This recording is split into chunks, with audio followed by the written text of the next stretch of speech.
All right. Well, as you all may know, there's nothing that I love more than a real life story in the world of elder care. We can read articles and look at checklists on what you should and should not do, but there's nothing better than hearing a real life story and reflecting on what this individual and family did to create elder care solutions. And today I'm thrilled to have Colleen Millsap with us.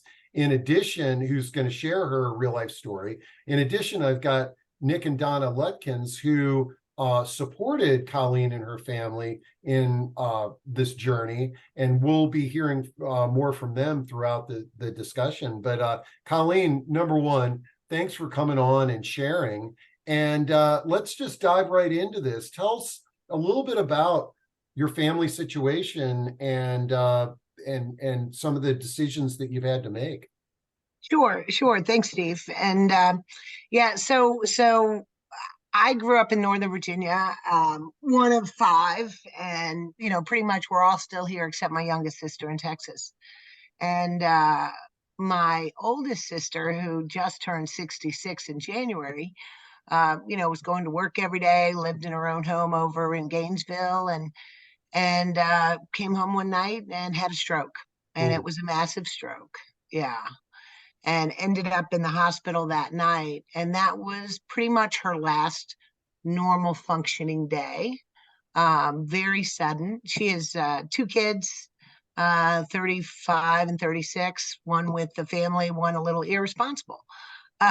So, we're trying to figure out, wow, what just happened? My 91-year-old mom is still alive. She just turned 92. And Kathy had the stroke, and it was a shock to all of us. Well, just to, reflecting on what you shared is that, here is your, I'm assuming somewhat healthy, 66-year-old sister. And, you all are probably thinking, mom, she's in her 90s. We got to keep an eye on her. There could be some decisions here. And then these health problems can hit us at any age. And, this is a great example about how we got to think about this stuff, because you never know when it's going to happen. Now, thank goodness that her children are grown, because as you know, there's a lot of 66-year-olds out there with small kids. So that's Right. one good thing. So, okay. So I guess tell us, what happened next. So, she was hospitalized in January, and at that point, we had to figure out what to do next. From the hospital, she went to a rehab center, and then she moved in with my niece. And the question was, what's going to happen? Is she going to improve and get better, or is she not? Mm-hmm. And you listen to the doctors, but the medicine, they don't know. They're guessing, educated guesses, but they're still guessing.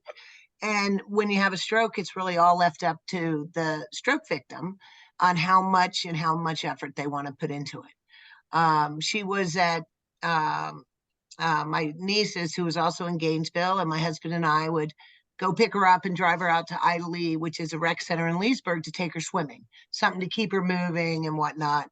But then towards the end of February, while she was able to do some things, it didn't look like she was going to all mentally be still there. Mm-hmm. And physically, it just wasn't coming along. And at that point, I think we kind of realized, well, it's not like she had a huge amount of money in the bank to not pay her bills for months. What are we going to do with her bills? Because she's not going back to work anytime soon. She is old enough for Social Security, but that takes time. She's old enough for disability. That takes an average of 270 days.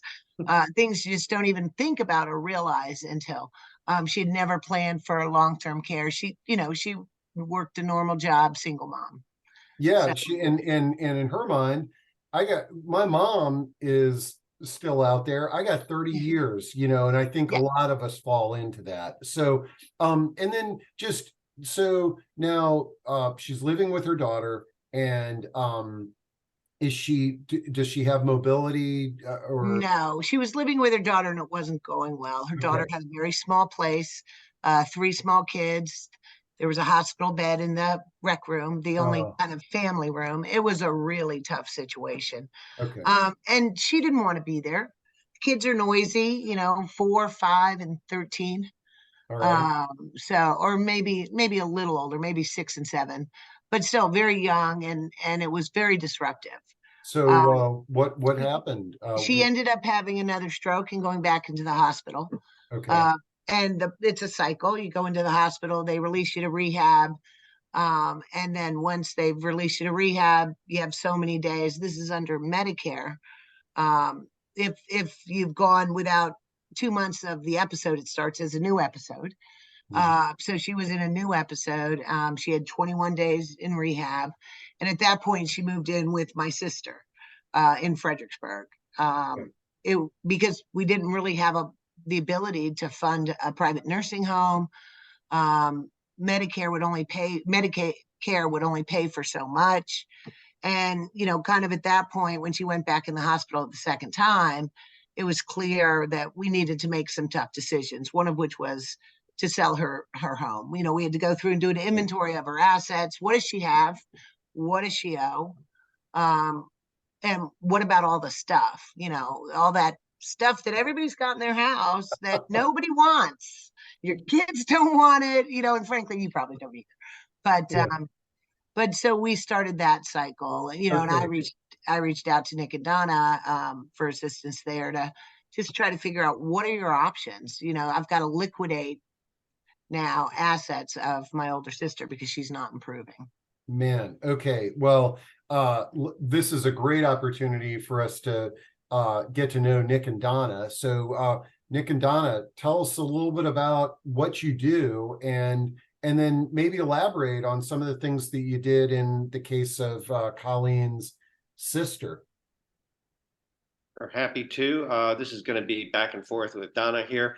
But yeah, when Colleen first reached out to us, she explained sort of the general situation.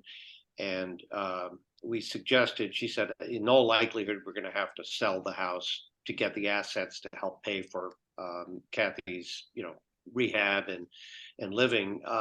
Anyway, so we suggested getting together with Colleen to tour the house, figure out where things were and what would need to be done to prep it for sale. So, Donna, I'll hand it off to you at that point. Yes. So we met. The house was in disarray, which we do see often. There was a lot of stuff in the house.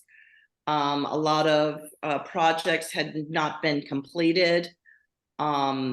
It had some leaks. It had some flooring issues, the walls, and we also knew that if we empty the house and sell it as is, that the money is going to be significantly less for the family, for her sister, because at that point it's investors, because buyers, in our experience, can't get over certain things. They can't see with new carpet and new paint. This is a great townhouse. They wonder what's under the carpet, which is legitimate.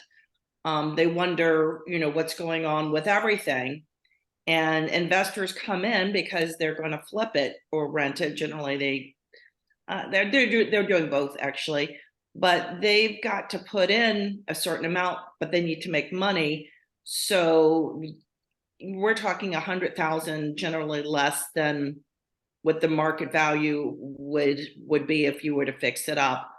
We did talk with Colleen about what we could do. We have some great vendors that were able to take payment at settlement, because honestly, this was kind of on Colleen and her family to cover the expenses. There wasn't a lot of cushion there. We couldn't just put it on the Amex card per se. Yep. So a lot, and you know, we definitely, we know the real estate side of it, but we also understand the incredible stress of the family and the uncertainty, and then the money stress, you know, Mhm. of, you know, being sick is very expensive, very, very expensive. Yeah. And it doesn't take a long period of time for the money to be gone.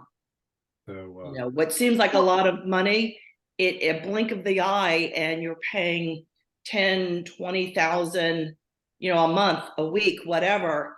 That goes very, very, very quickly. yeah. So And no, the worst, oh, sorry, the worst part about being sick is nobody cares.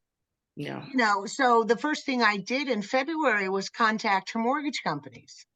Well, one of them, Navy Federal, they didn't care. They're like, well, I'm sorry to hear that. Here's the payment schedule. And if you don't pay on this date, here's when we start the foreclosure.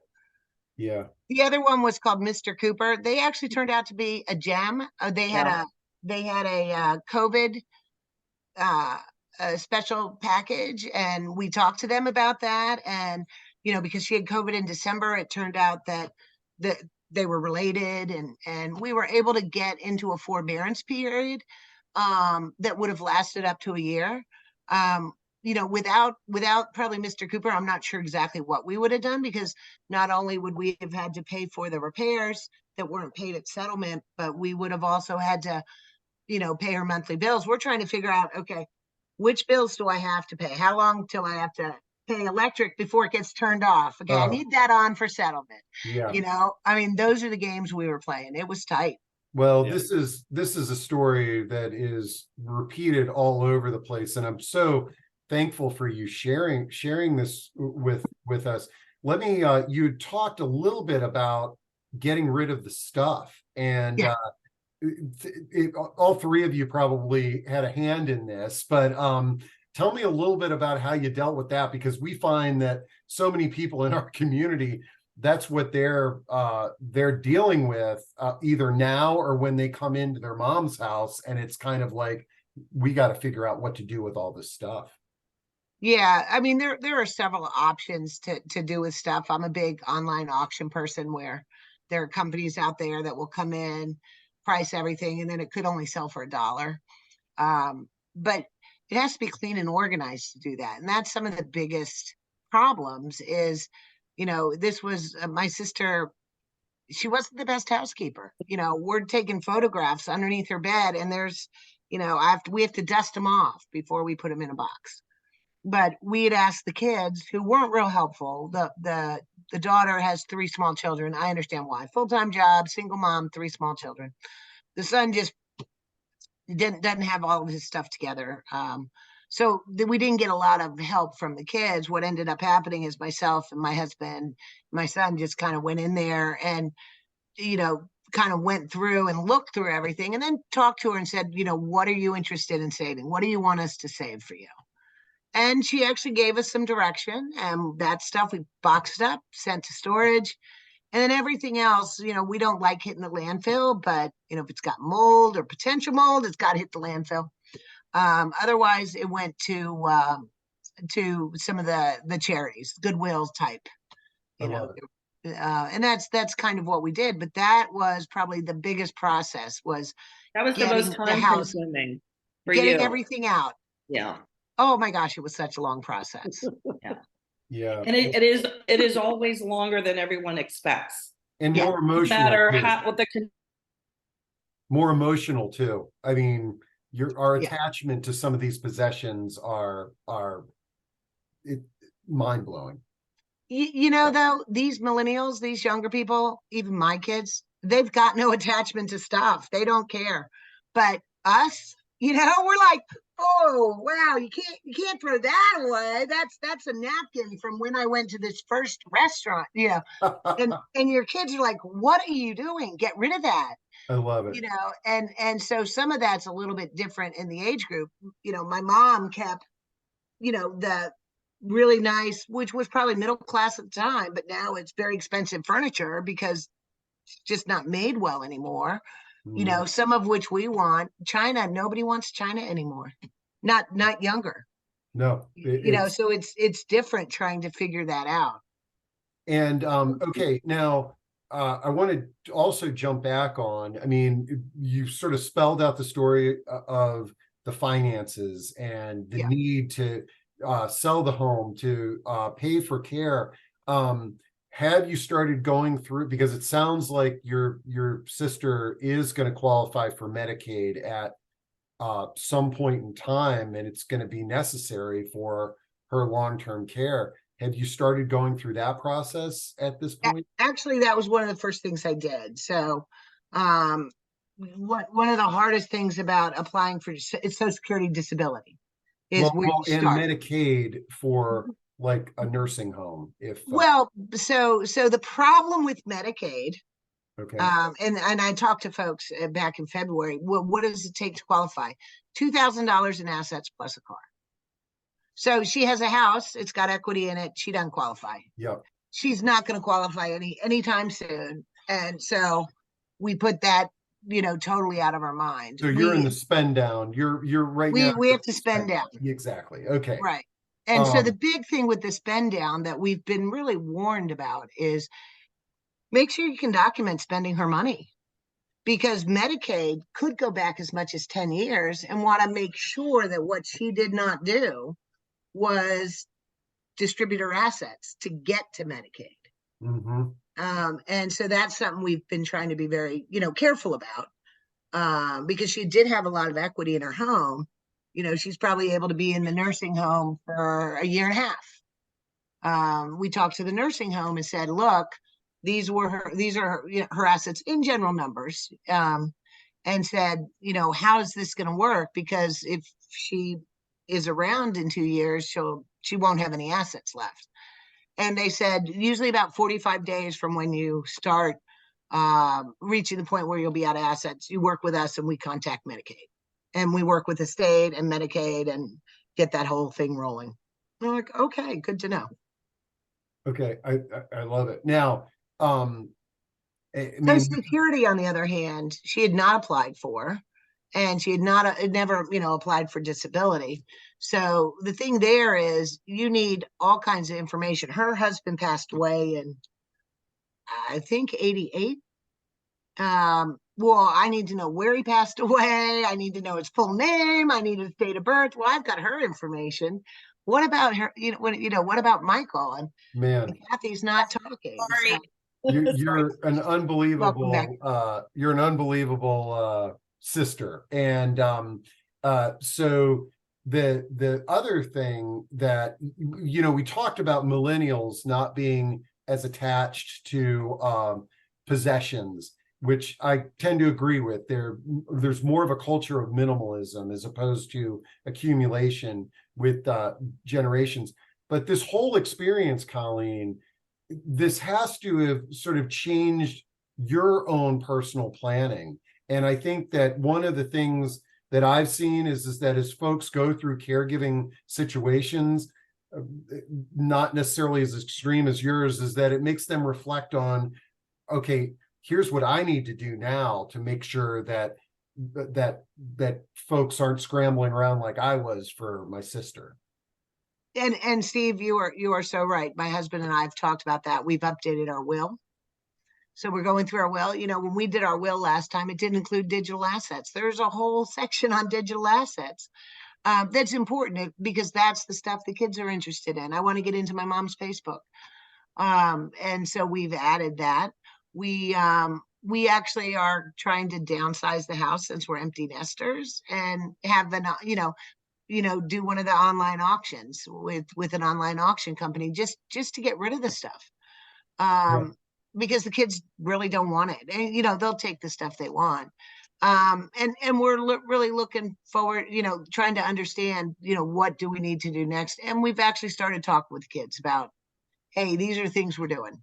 And I have to say that is the number one problem that folks don't do, is just have conversations with the people in your lives about what your wishes, your dreams are, and not making assumptions, especially on the stuff. I mean, there's a lot of people out there that they are under the assumption that their daughter is going to take the wonderful china and the collections and all of that And if they And the just have really a convers- heavy dining room set. Yeah. They love those china cabinets. Yeah, not gonna happen.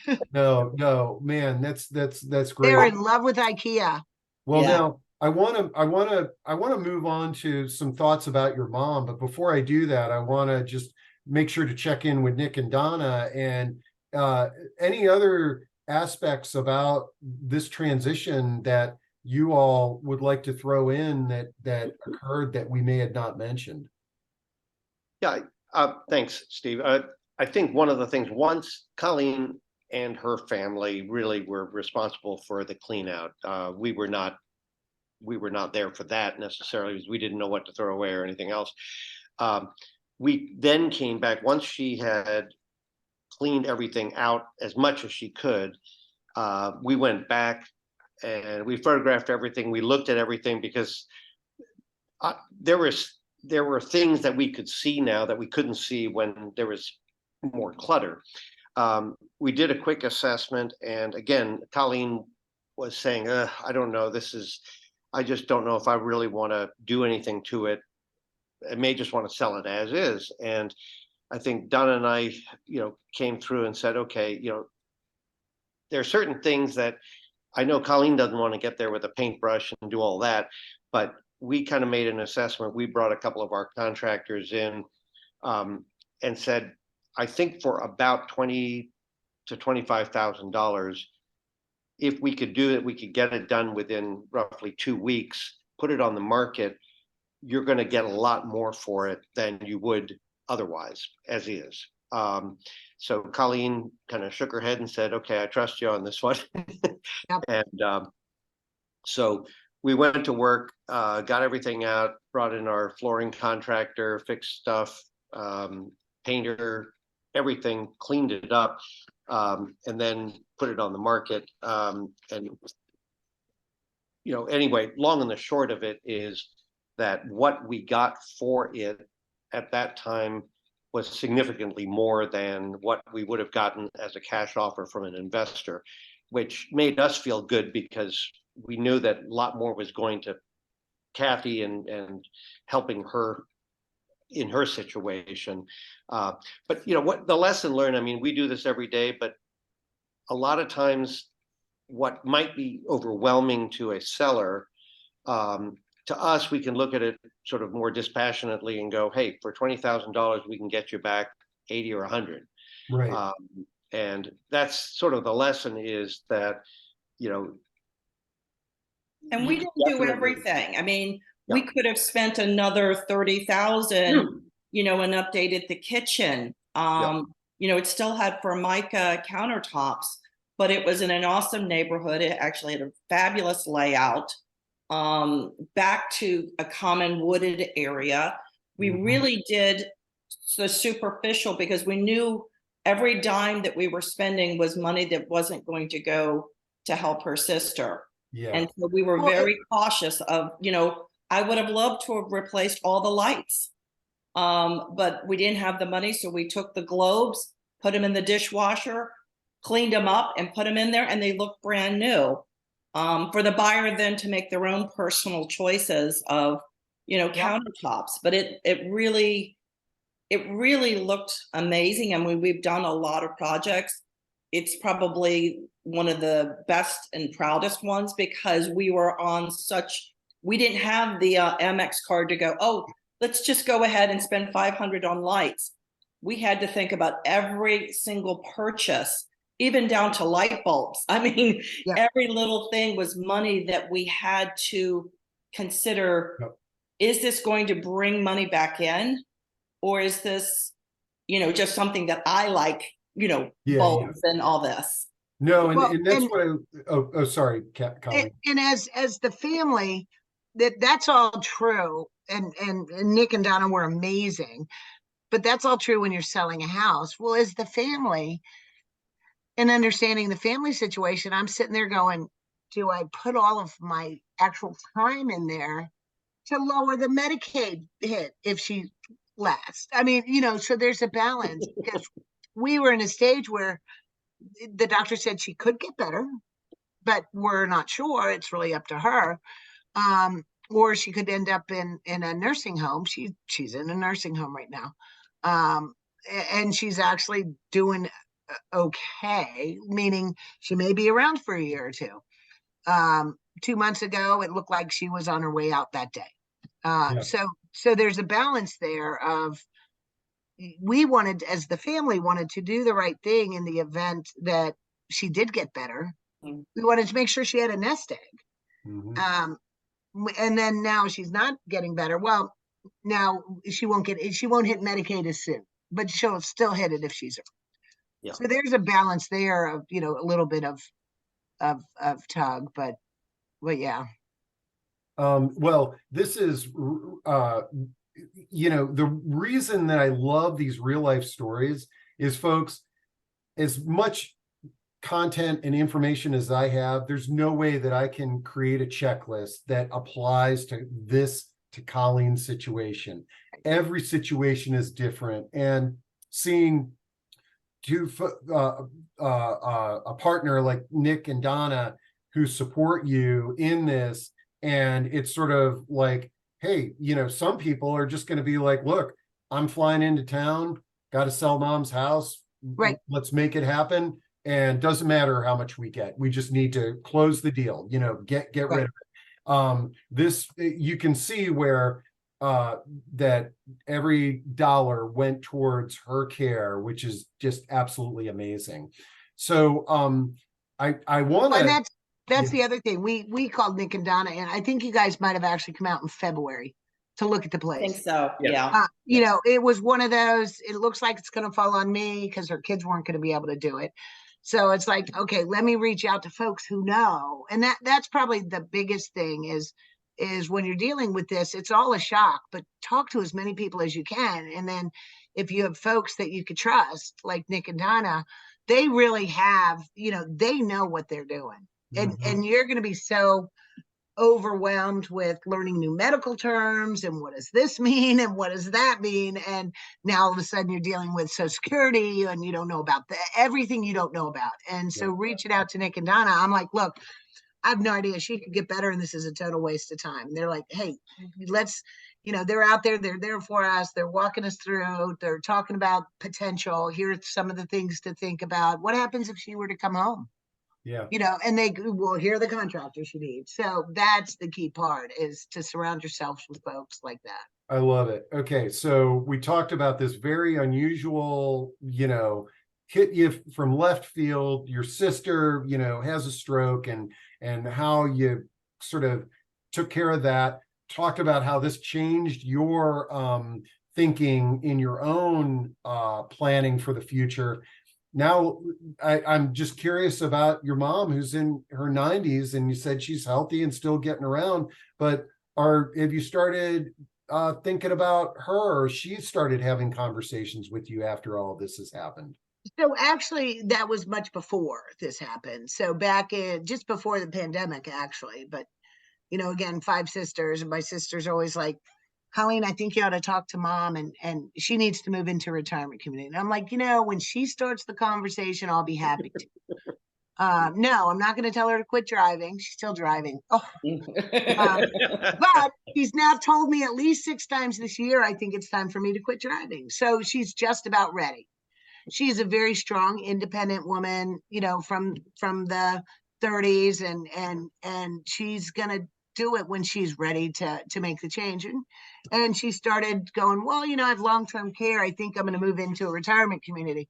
So I'm like, okay, but they're not the same thing. You pay for the retirement. No, that's what the long-term care insurance is for. I'm like, let's look at your policy. And she's like, okay. And I'm like, okay, so if you can't do 2 of these things, eat by yourself, walk, go to the bathroom, there's like 6 things. If you can't do 2 of them, the long-term care insurance policy kicks in. Otherwise, it's on your dime. And she's like, oh, I didn't know that.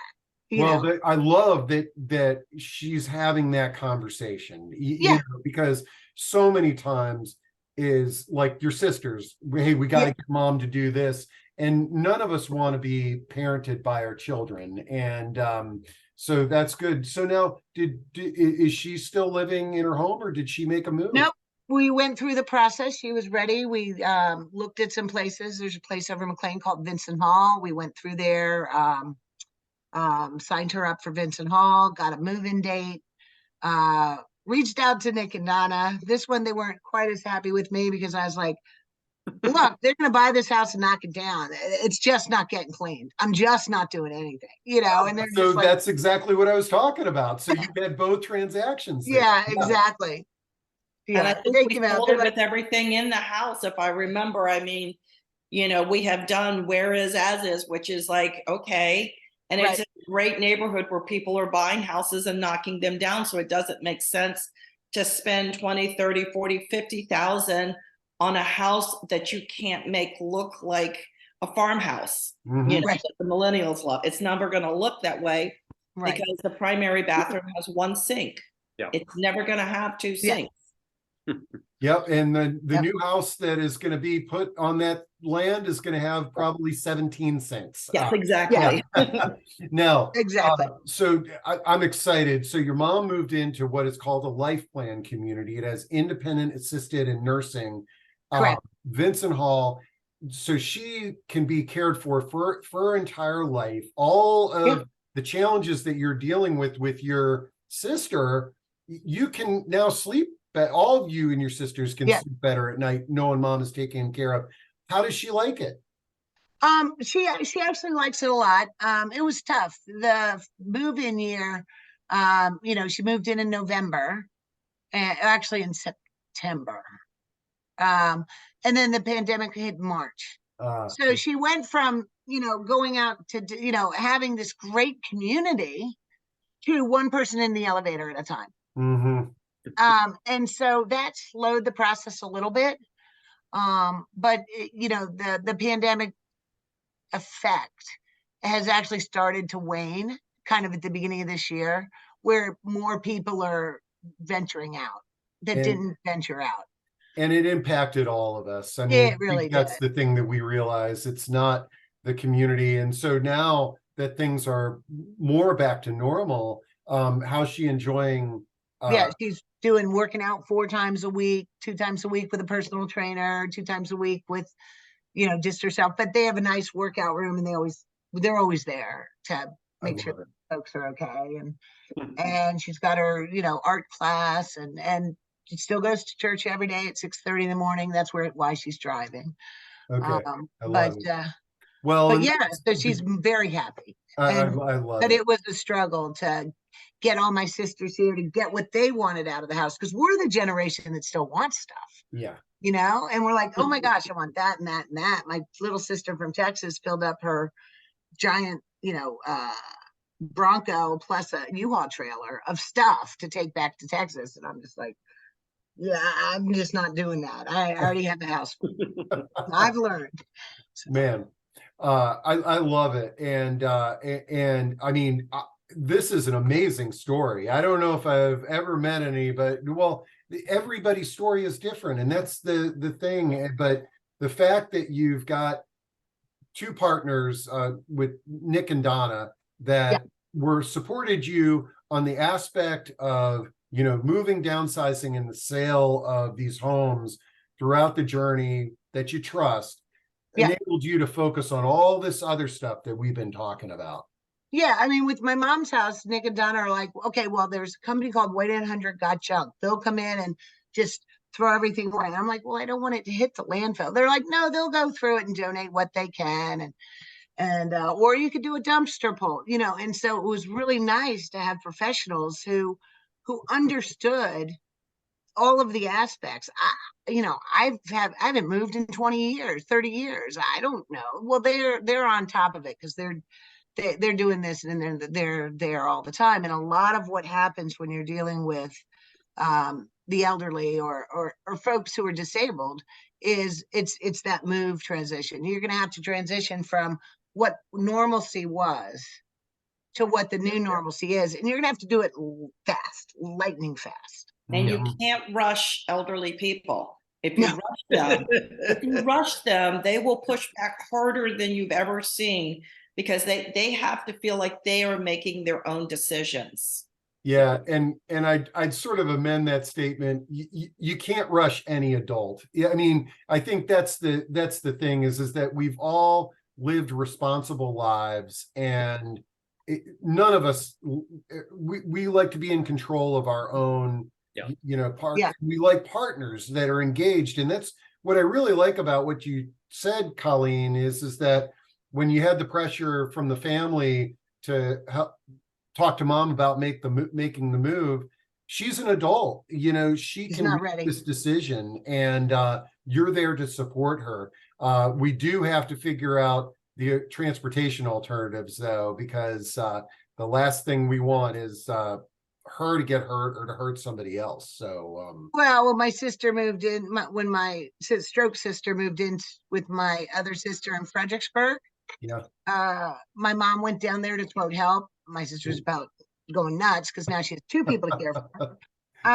But she went 6 o'clock in the morning and totaled that car. Oh, we'll see. And told it about it, God was watching out for her. Told it about it best way you could. She was in the left turn lane, realized she was in the wrong one, and went straight across. Now she's in the other people's left turn lane No. on a divided highway, hit a pole, Mm. pulled over, went into the parking lot, and called my sister. Nobody got hurt. She was going maybe 10 miles an hour. Car was totaled. Now we don't have to worry about Kathy's car. Yay. My mom's fine. Now she can't drive because she has no car. Oh, good.